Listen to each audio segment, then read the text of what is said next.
Natalie! Natalie! Jesse! Natalie!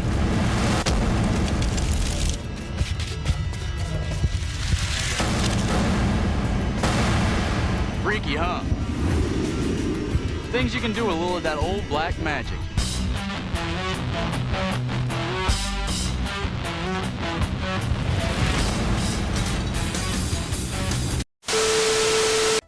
Welcome back to Rewind, a closer look. Today we're looking at 2003's Speed Demon. It's one of those early 2000 movies that feel like it was made at 2 in the morning on an empty industrial road, powered by bad decisions, loud metal music, and an absolutely shocking lack of shirts. It's part street racing movie, part supernatural horror, and part unintentional comedy, with speed demons, cursed necklaces, a killer Chevelle, and characters who seem way more committed to being shirtless than staying alive. It's messy, weird, aggressively early 2000s, and honestly, it's not very good. And yet, somehow I still kind of enjoyed it. The movie kicks off with loud industrial metal music blasting over the opening credits, which is honestly the most early 2000s way this thing could possibly have started. We cut to empty roads and a blue convertible Chevelle driving around with the roof up, which seems like a choice. Then it cuts to our main character, walking down the road, completely shirtless while narrating about how everyone he knows loves cars. And right away, there are way too many nipple shots. We are barely 30 seconds into this movie and I'm already uncomfortable. Yeah, but look at all the hunky boys. I do not care for hunky boys.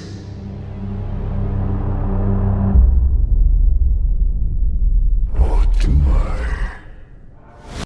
As the guy crosses the road, the Chevelle suddenly swings around him, now with the top down somehow, revealing two more shirtless dudes inside. They stop, get out, and they apparently know each other.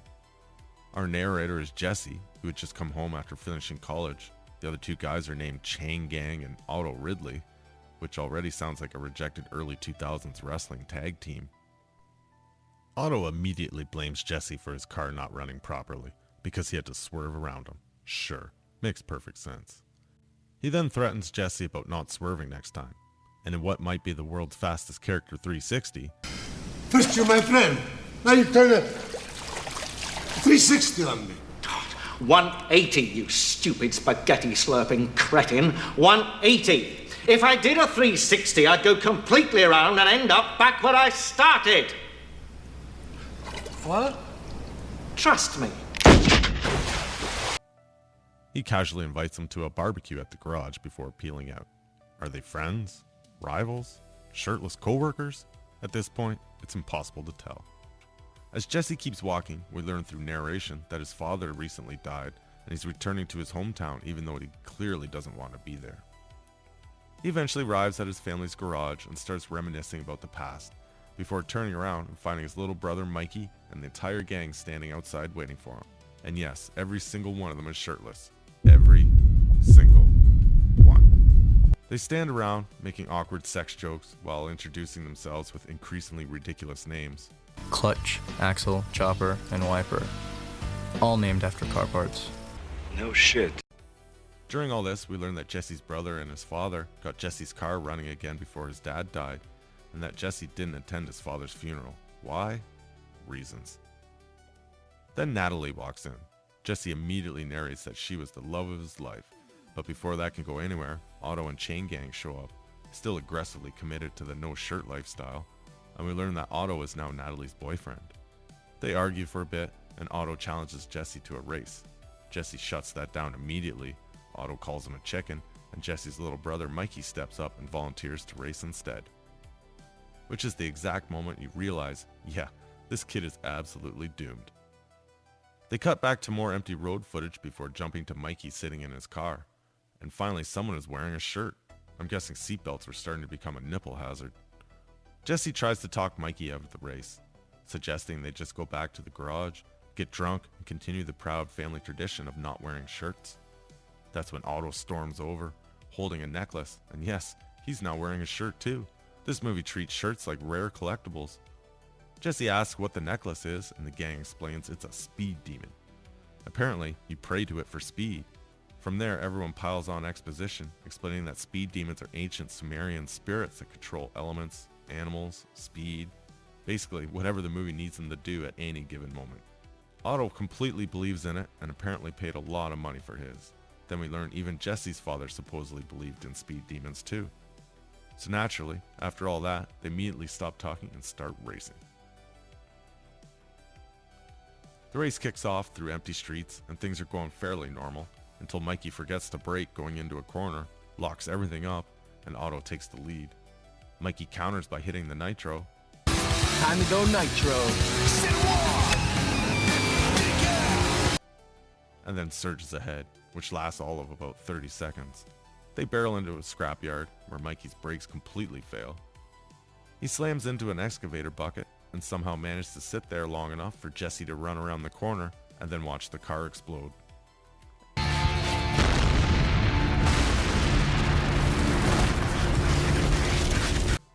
And I do have to give the movie some credit here. They had enough budget to blow up a fully running car. And honestly, I think we figured out exactly where the shirt budget went too. At the funeral, Mikey is buried next to his father, and we learn that Jesse's dad also died in a suspicious crash. Otto and the rest of the gang don't show up for the funeral, which, makes sense. They probably couldn't afford enough shirts for a formal event anyway. After Mikey's funeral, Jesse is alone in his childhood home, laying in bed, sleeping, maybe. He also could just be drunk. Honestly, it's hard to tell. Industrial metal starts blasting again as Jesse flashes back to seeing his father performing a speed demon ritual, chanting Latin, holding a demon necklace, and dripping blood into a chalice. Normal race car stuff. Jesse wakes up, sits on the edge of the bed, and starts hearing strange noises. He goes to investigate, the music ramps up, and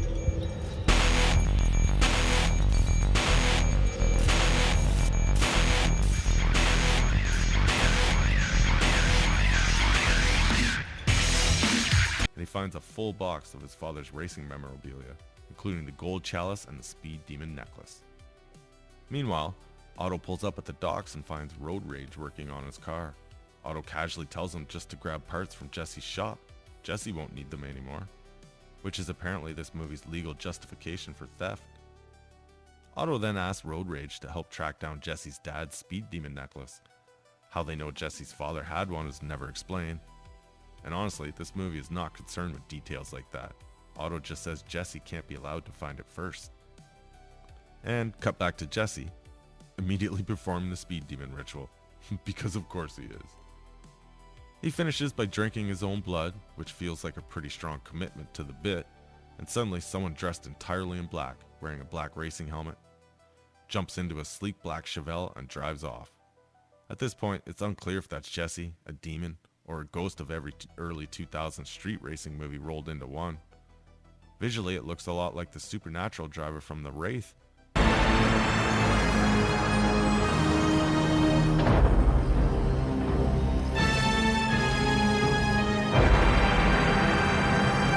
Which might not be accidental. Then we cut to the gang's hideout, and things somehow get even weirder, because now apparently the pants budget is gone too. Oh no. The entire gang is standing around in their underwear performing some kind of ritual that mostly involves walking in circles around an engine and then occasionally stroking it. I have absolutely no idea what is happening here. This looks less like a cult ritual and more like NASCAR cosplay gone terribly wrong. During all this, we learn that in 4 days, Road Rage will be purified by the speed demon named Mechaleth. Praise be to Mechaleth, I guess. They start performing a blood ritual on him, even though they just said the purification happens in 4 days, but apparently they just need to start the process now and finish it later. The movie really doesn't explain it, and honestly, I don't really care. After the ritual, Road Rage ends up back at Jesse's family shop, working under his car. He hears something behind him. He stops, listens. There's nothing. Spooky. He goes back to working when the black-clad driver quietly appears behind him and says something cryptic about brakes. That's when we get a flashback showing Road Rage giving Otto the brake pads from Mikey's car, which raises several questions. When did they have time to sabotage the brakes? How did they even know Mikey would be the one racing? And why did the brakes appear to work several times during the race before suddenly failing? But honestly, this is a movie about demon-possessed street racing. Realism left the building a long time ago. The mysterious driver then twists the jack handle and lowers the car down on road rage, crushing him to death. Later on, the gang meets up trying to figure out where road rage had disappeared to, and once again, nobody's wearing shirts. The one guy who actually has a shirt on refuses to button it, which somehow feels even more aggressive. Seriously, what is this movie? The gang eventually shows up at Jesse's family shop, and they find road rage crushed under the car, and the reaction is surprisingly casual. Think this was an accident? Hey guys, maybe we should call somebody. This wasn't an accident. Nobody even really seems that upset. Otto just tells everyone to clean up the body while he goes to get a tow truck and casually announces they must have competition now. Competition? In Demon Street Racing? Well, I guess. Meanwhile, Jesse is back at home having another flashback to when Natalie used to sneak into his bedroom through the window, and yes, even in his memories, he's shirtless. He snaps out of the flashback when Natalie shows up in the present, finding him passed out on the floor next to a bottle of booze. She hands him coffee, and naturally he's still shirtless. This movie's aggressively committed to this aesthetic. They sit down and have a heart-to-heart where Jesse talks about how he never really belonged in this town. He doesn't even like cars. He's not like Otto. And mostly, he just whines about Natalie not being his girlfriend anymore. What an idiot! Oh, what a loser! Natalie explains she stayed in town while he left, and that's why she ended up with Otto. Jesse immediately asks her out to dinner, and she agrees. And at this point, it feels extremely obvious that the entire movie's building toward Jesse eventually racing Otto to win Natalie back. You sure about that? You sure about that? You sure about that? Back with the gang, Otto sends a couple of his shirtless crew members to search for Jesse's dad's speed demon necklace. Apparently he needs it before something called the August Moon happens. The rest of the gang is headed to a race while Natalie shows up and Otto tells her to dress for the event, which apparently means dressing more revealing. She immediately refuses and just walks away, which instantly makes Otto suspicious that she's cheating on him with Jesse. Back at Jesse's shop, one of the gang members arrives wearing a shirt, which honestly feels like legitimate character development in this movie. And in a movie titled Speed Demon, they sure do spend a lot of time just walking around.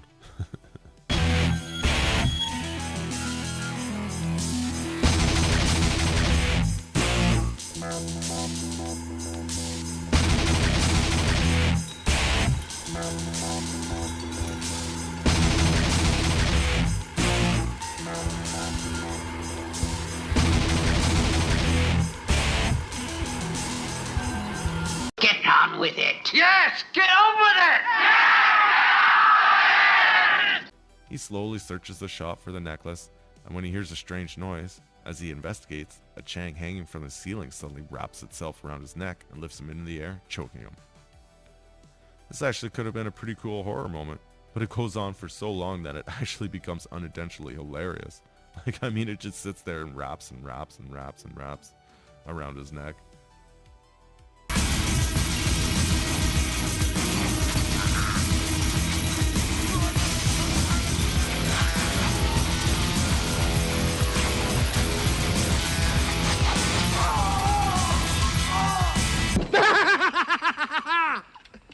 Now that's funny!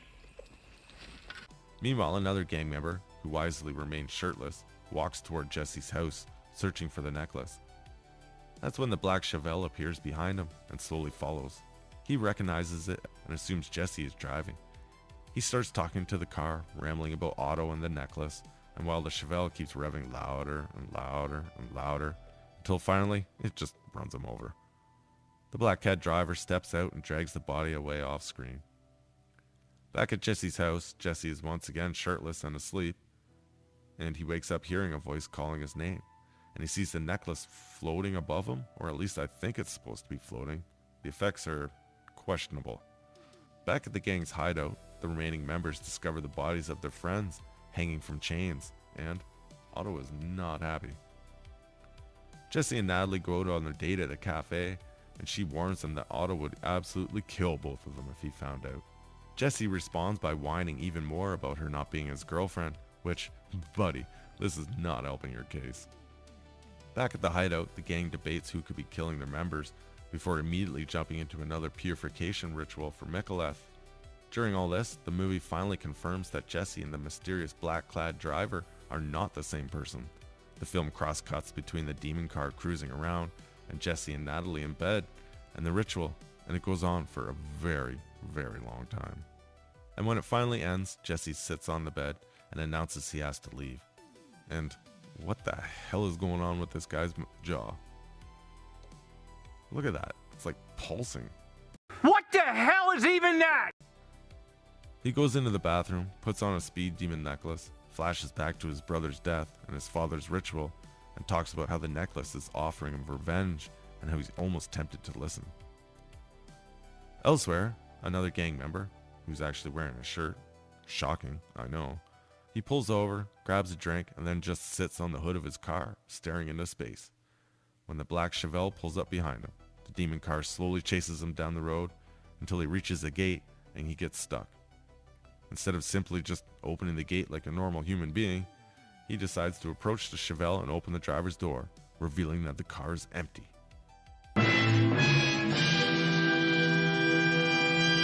Naturally, the demon appears behind him and just beats him to death with a tire iron. Back at the hideout, the remaining gang members spend what feels like 2 straight minutes practicing slow-motion strut walks and posing dramatically like they're rehearsing for a low-budget cologne commercial. Like, what is this?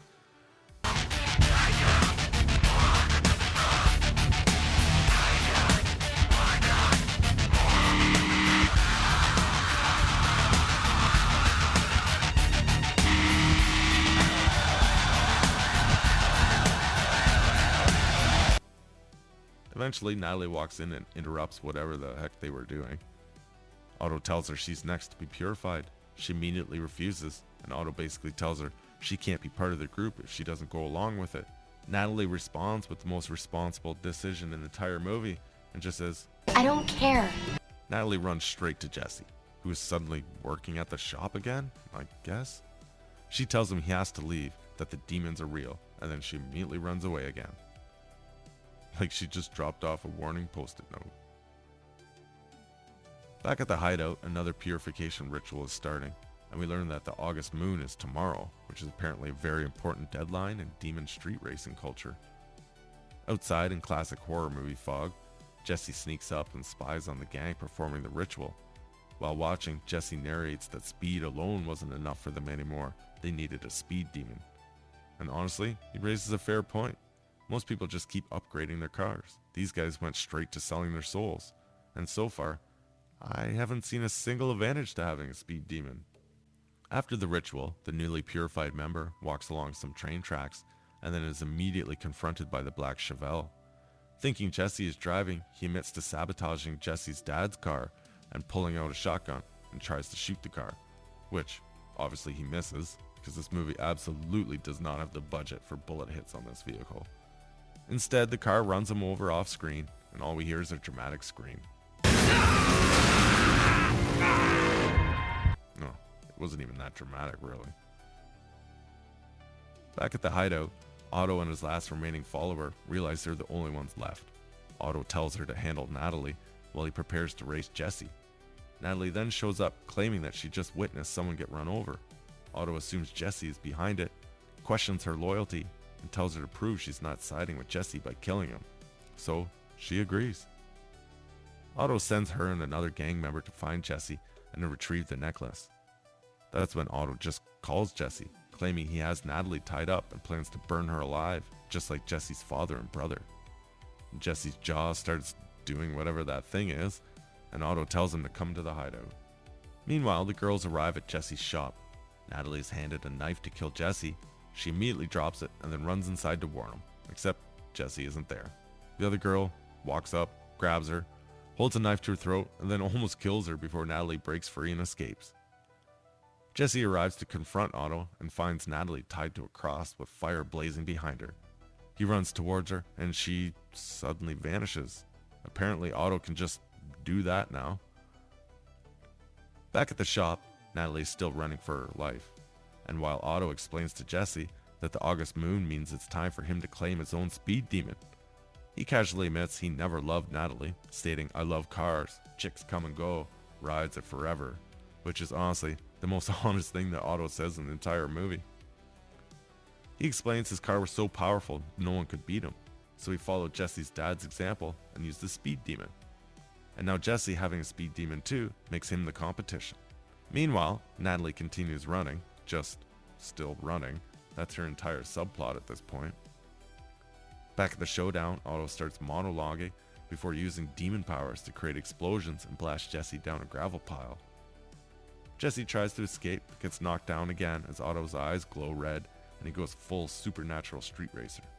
Back at the shop, the other gang member finally catches Natalie and holds her at knife point.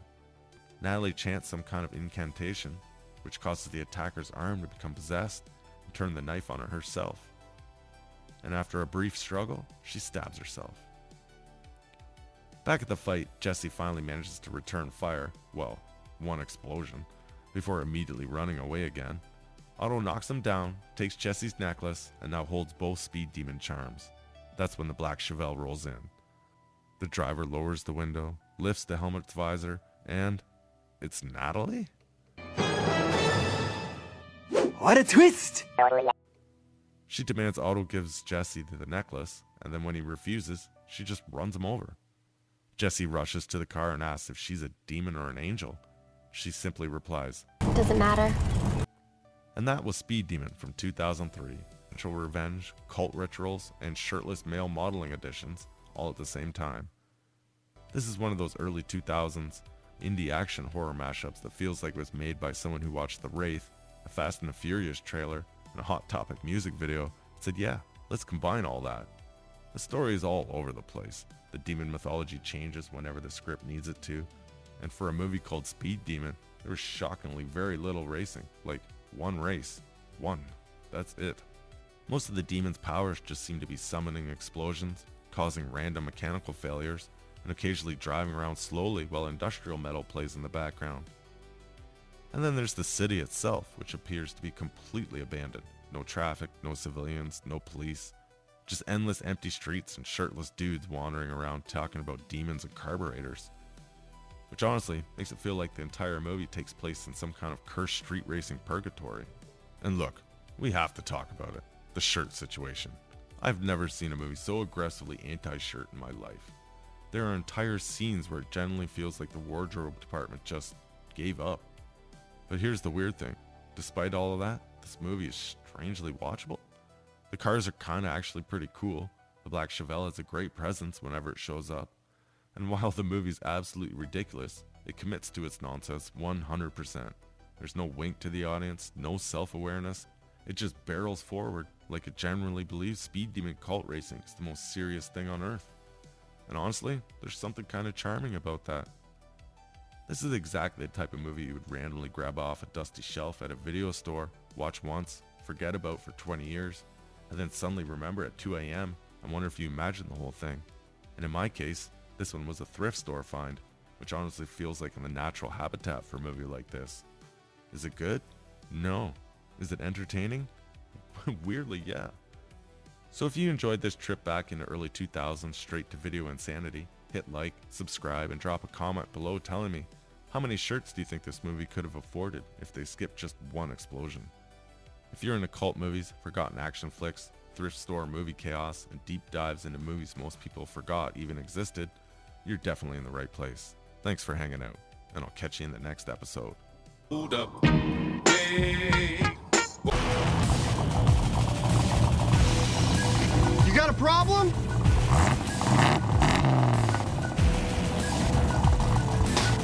See that? That's what I think of your frickin' ride, Vato. Sick burn.